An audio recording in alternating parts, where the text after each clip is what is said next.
everyone. In the previous class, we started our discussion on rock mass tunnel support interaction, and I explained you the concept of this interaction phenomena, and also I explained you that how the behavior of the support system and the behavior of the excavation, they are dependent on each other. And then I also explained you that what do we understand by ground response curve and support reaction curve. Then we took a simple case of different types of rock, but the two dimensional situation. So today we will try to understand the same thing, but with an example of a three dimensional situation. So a three dimensional situation will look like this. Here I have taken an example of excavation of a tunnel, and throughout the drivage of the tunnel I am keeping one section XX constant or the common for each of these stage, and this is what is that section XX is located at. So we have basically 5 steps here. The first step where the tunnel has not yet driven up to this section XX. So if you just take a look from this point, that is across this section XX, then this will look like this particular figure, where you will not see the cross section, but you will only see the rock mass, and that is why the tunnel cross section has been shown in dotted lines. Then you cross the section XX, and the driving of the tunnel is beyond the section XX, and the support systems have been installed up to the first step only. That means you see that here in the first step the support systems were installed up to this extent, and that remains the same. So what is done when you drive the tunnel? It is driven in some distances, and then the support system is installed up to the face. Then we further extend it, again apply the support system, install the support system, and likewise the tunnel advances. So come to the second step, where you have advanced the tunnel beyond the section XX, but not yet provided the support system up to the complete driving of the tunnel or complete advancement of the tunnel. Then in the third step, what you do is you do not excavate it further, you do not advance it further, but then before that you install the support system. So you see the cross section, you will see not only the excavated surface, but also the support system. Then this section remains, and then we further advance the tunnel, and then we install the support system and further advance. So likewise we complete the tunnel and the installation of the support system with along the total designed length of the tunnel. So in the step 3, 4 and 5, you see the section XX is the same. So therefore in the cross section all of these look the same. So basically here what we are trying to understand is the three dimensional condition, where tunnel is driven by drill and blast method, and support system is installed after each mucking cycle. So you have the drill and blast method, loosen the rock mass, and muck material will be there inside the cavity. You remove that muck material, install the support system, and we consider here the hydrostatic state of stress. Now what we will do is we will try to understand this phenomena with respect to each and every step, and then we will try to develop the ground response curve and the support reaction curve simultaneously for each of these steps. So we take the first step, where the section XX is ahead of the tunnel face here. So you will see only the rock mass. If you cut at section XX, you will see only the rock mass, but of course since the tunnel is being driven, and therefore we are showing this as a dotted line. So basically tunnel face has not yet reached section XX, defining the tunnel section under consideration. Again note that we are advancing the tunnel, but the section XX remains at its location. So the rock mass inside the proposed tunnel profile, which is shown here as the dotted line, it is right now in equilibrium with the rock mass surrounding the tunnel. So the internal support pressure Pi, which is acting across the proposed excavation profile, will be equal to the in situ stress, as we saw it in case of the two-dimensional situation as well. So this has been represented by the point A here in this particular figure, where you have Pi to be equal to P naught. Now what will happen next? We go to the step 2, where this is section XX, and if you take a look here, you will see the excavation, because now the excavation or the tunnel phase has gone beyond the section XX. So the tunnel phase advanced beyond section XX. What will happen? This is the stress-free boundary. So this Pi will drop to 0. However, there is no collapse of the tunnel. And what will happen to the radial deformation, which we represent by UR?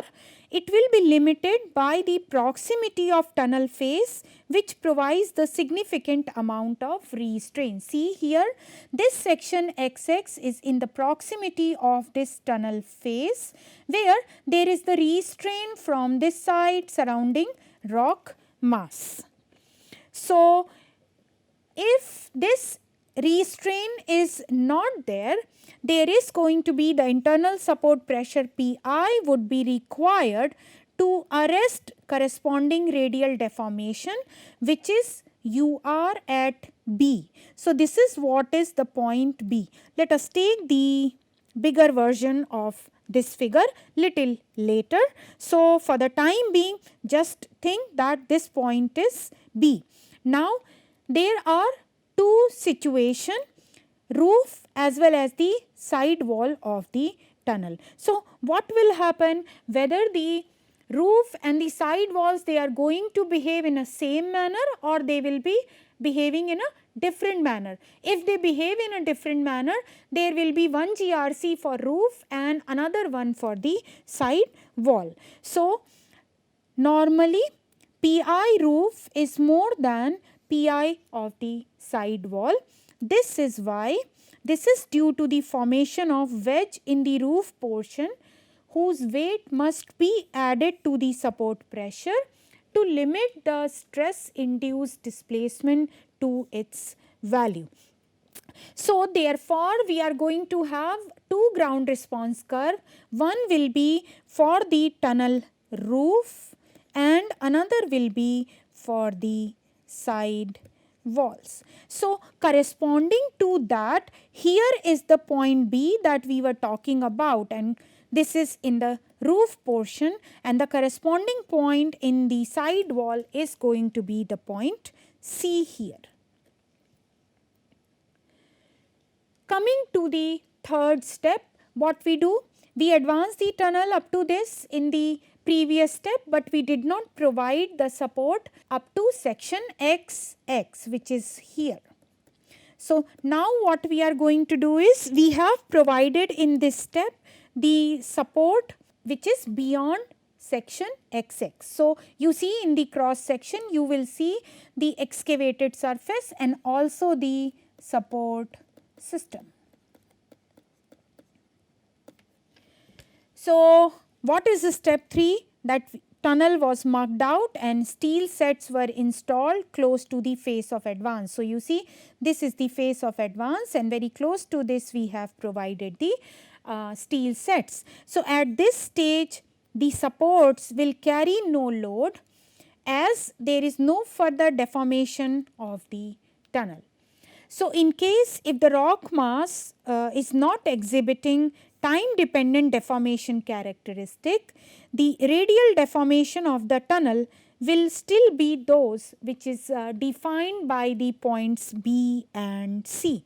So, you see that this is the point D, because now the support system is coming into picture. So, simultaneously now we will be starting drawing the support reaction curve along with the ground response, and since this deformation is not there right now at point D. So, basically B and C will be the same ground response curve or the same points at ground response curve in the step 3 as well. Coming to the fourth situation, what will happen now? So, we have installed the support system and further advanced the tunnel. That means now tunnel phase has gone beyond the section XX, and it is not that the support system has been installed up to the face of the tunnel. So, tunnel phase advanced about 1.5 times the tunnel diameter, which is beyond section XX. So, what will happen? Earlier it was up to this much. So, the constraint which was being provided by the surrounding rock mass is no more there because we have advanced it. So, the restraint which is provided by the proximity of the face is considerably reduced in this step 4, and therefore, it causes further radial deformation of the tunnel side walls as well as the roof. So, we have the curve CEG and BFH in this figure, that is BFH is this one, BFH, this is for roof, and then we have C, E and then G, this is for the side wall, and BFH is for roof. So, this is how the ground response curve is going to be. Now, what will happen? There is the inward radial deformation or convergence of the tunnel which is there, and this induces load in the support system which acts like a stiff spring. So, as I mentioned to you earlier that the moment there is going to be the radial deformation, there is going to be the induced load in the support system. So, the support pressure Pi which is available from the blocked steel sets, it increases with the radial deformation of the tunnel, and therefore, the support reaction curve, it now becomes this DEF line. So, this is what is your support reaction curve. Now, we come to the step 5. So, you see how with respect to every step, we are trying to draw the ground response curve as well as the support reaction curve. Now, we go to the next step, which is the step 5.